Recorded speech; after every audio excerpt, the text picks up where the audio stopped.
If you've been following my series of William Hogarth's paintings and prints, you'll know that life in Georgian London was pretty bad, especially for poor people. This pair of prints, Beer Street and Gin Lane, contrast life between the prosperous people who drink beer and the poor people who drink gin.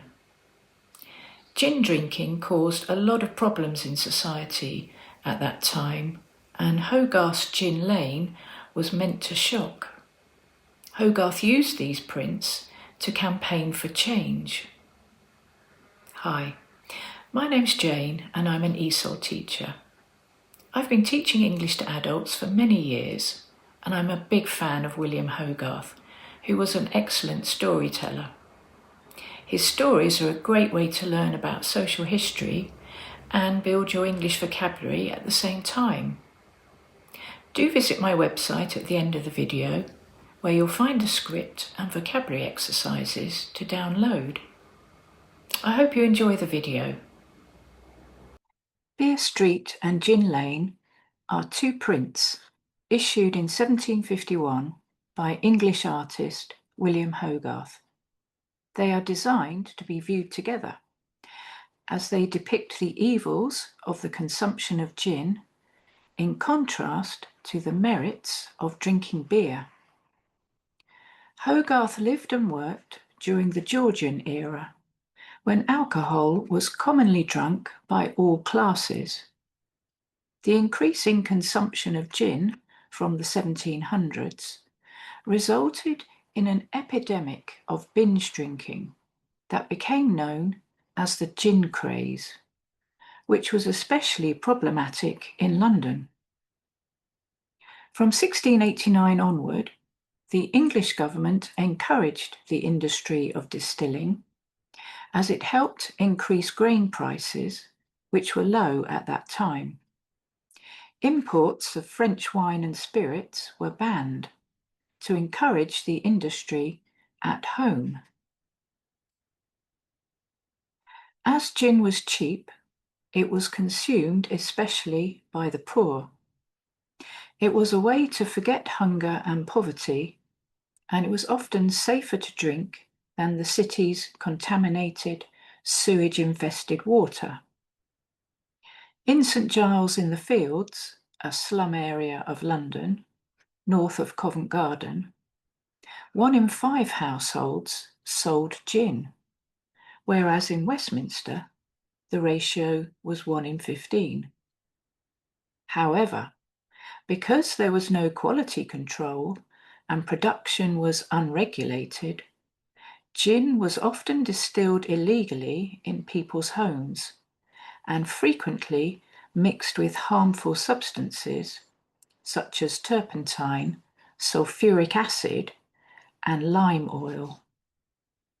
As a result, there were enormous health and social problems, including violence, criminality, infant mortality, insanity, and often death. By 1730, it is estimated that there were around 7,000 gin shops in London.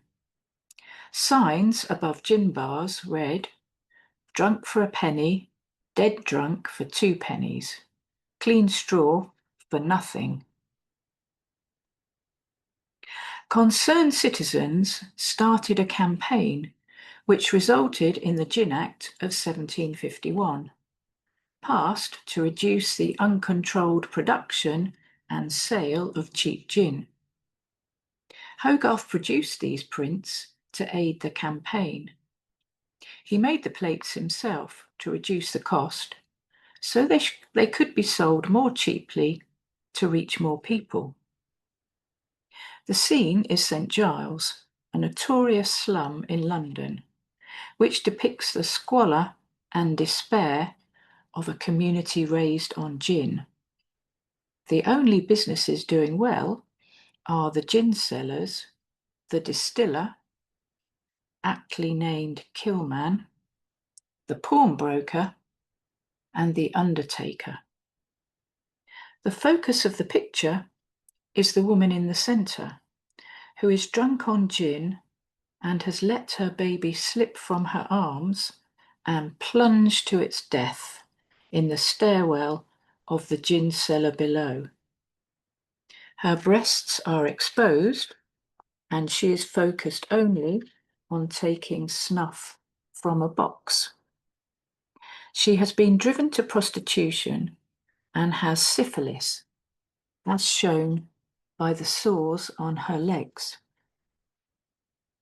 It is a shocking image, but Hogarth would have been aware of the case of Judith Dufour in 1734. Her 2-year-old child had been placed in the workhouse, where it had been given clothing and looked after.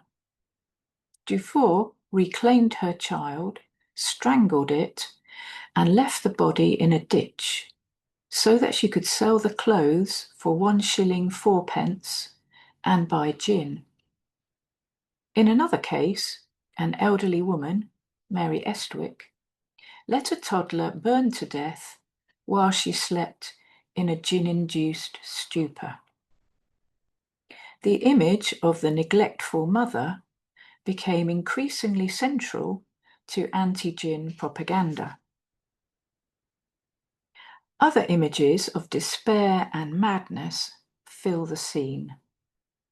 A disturbed man is beating himself over the head with a pair of bellows while holding a baby impaled on a spike. The child's mother is rushing from the house, screaming in horror. A barber has committed suicide in the dilapidated attic of his barber shop, ruined because nobody can afford a haircut or a shave. On the steps below the drunk woman is a pamphlet seller, who is little more than a skeleton, perhaps due to starvation. His unsold pamphlet, The Downfall of Mrs. Gin, warns of the evils of gin drinking. He is an ex-soldier who has pawned most of his clothes to buy the gin in his basket. A black dog is sitting next to him, a symbol of despair and depression. Outside the distiller, a fight has broken out, and a disabled man is threatening to hit a blind man with his crutch.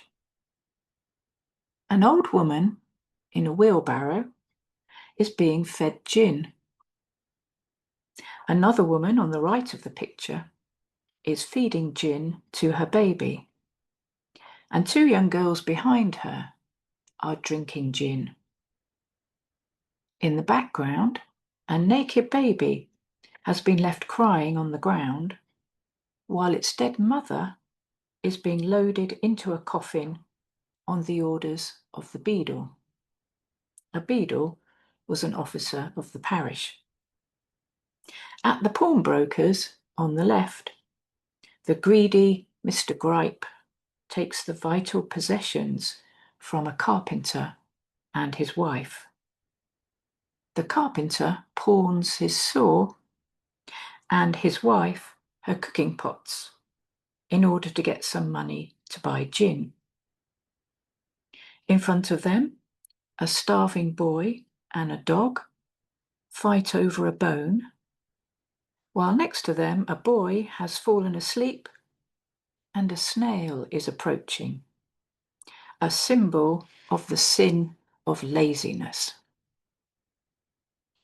In the background, the buildings are falling down, representing the breakdown of society.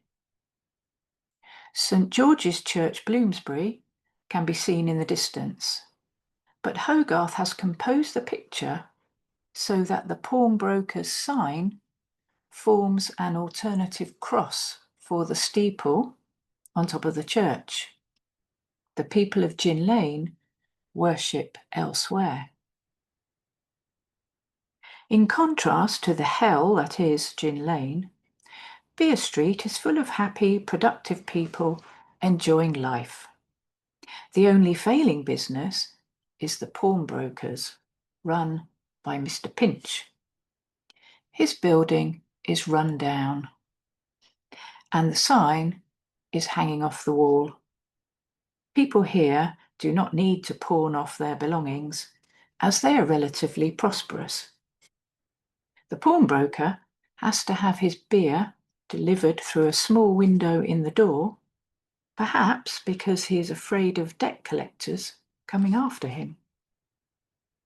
The other buildings in the picture are well maintained, and the church steeple on the top is a sign that people behave morally here. It is George II's birthday, the 30th of October, as indicated by the flag flying on the church of St. Martin in the Fields in the background. So maybe the inhabitants are toasting his health. The King's speech, displayed on the table, refers to the advancement of our commerce and the cultivating art of peace.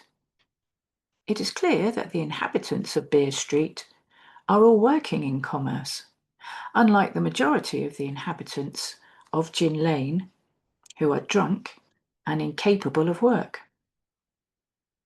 The sign of the Barley Mow Inn shows people dancing happily around a mountain of barley, barley being an ingredient of beer. Under the sign sits a blacksmith or cooper, someone who makes beer barrels, holding a foaming tankard of beer in one hand and a leg of meat in the other.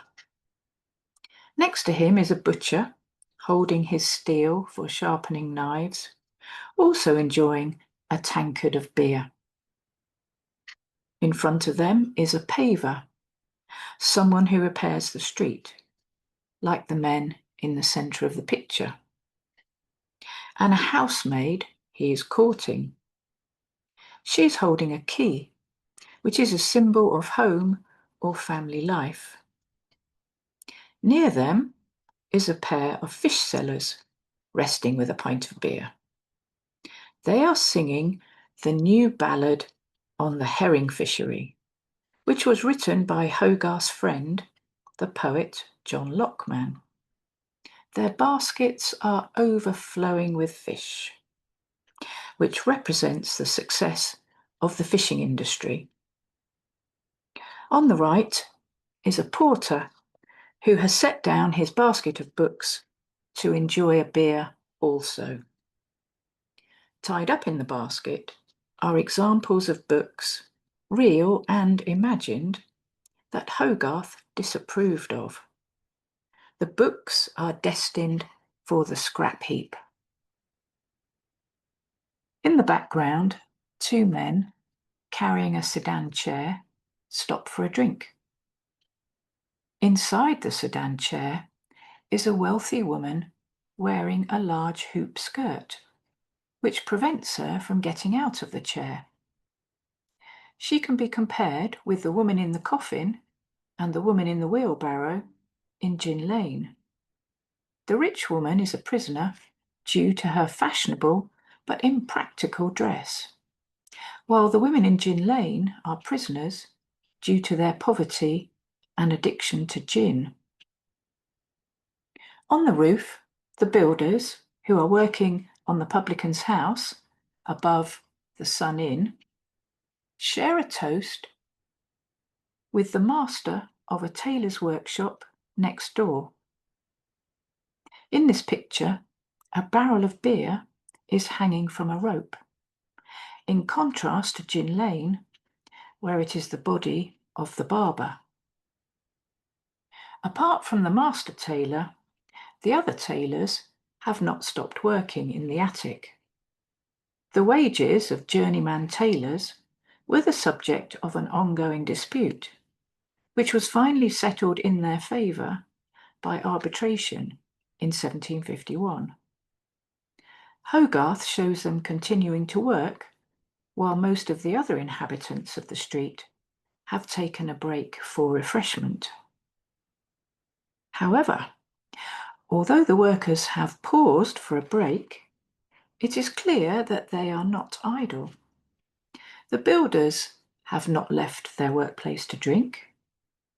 The master tailor toasts them from his window, but does not leave the attic. The men in the foreground still have their tools with them, and the fish sellers and the man with the basket still have their goods to hand. That just leaves the sign painter, who is a bit of an enigma. He is dressed in ragged clothes and is quite skinny compared to the rather well-fed workers enjoying their beers. However, he's painting an advertisement for gin below the sign for the Barley Mow Inn, which is associated with beer. His ragged clothes may reflect the rejection of gin by the people of Beer Street. He may also be a resident of Gin Lane, and Hogarth has included him as a connection to that scene. The government's initial policy of encouraging the distillation of gin may be the cause of both Gin Lane's ruin and Beer Street's prosperity. The sign painter is ignored by the people of Beer Street, as they ignore the misery of Gin Lane itself. It's also possible that Hogarth is making a statement about the artist's status in society, as the sign painter is carrying an artist's palette, just as Hogarth includes an artist's palette in his self-portraits. Beer Street is a counterpoint to the more shocking Gin Lane. It is a celebration of Englishness and depicts the benefits of being nourished by the native beer. No foreign influences contaminate what is a strongly nationalistic image. You might wonder how beer can be promoted as a health-giving elixir for life. It has a lower alcohol content than gin and was safer to drink than the water, given that it had gone through the fermentation process. Water at that time was highly polluted with sewage, and there were numerous epidemics of waterborne diseases such as cholera.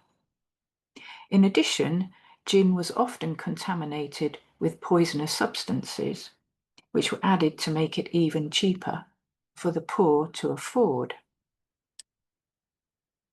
Hogarth intended Beer Street to be viewed first, to make Gin Lane more shocking. The middle classes would have seen the pictures as a comparison between good and evil. The working classes would have seen the connection between the prosperity of Beer Street and the poverty of Gin Lane. The free market economy, supported by the King's Speech and practiced in Beer Street, leaves the exponents prosperous and well-fed, but at the same time makes the poor poorer. Well, I hope you enjoyed the video, even though Gin Lane is a bit shocking, but I guess Hogarth got his message across. Do visit my website where you'll find this and other videos with their scripts and lots of vocabulary exercises to download. Hope to see you soon.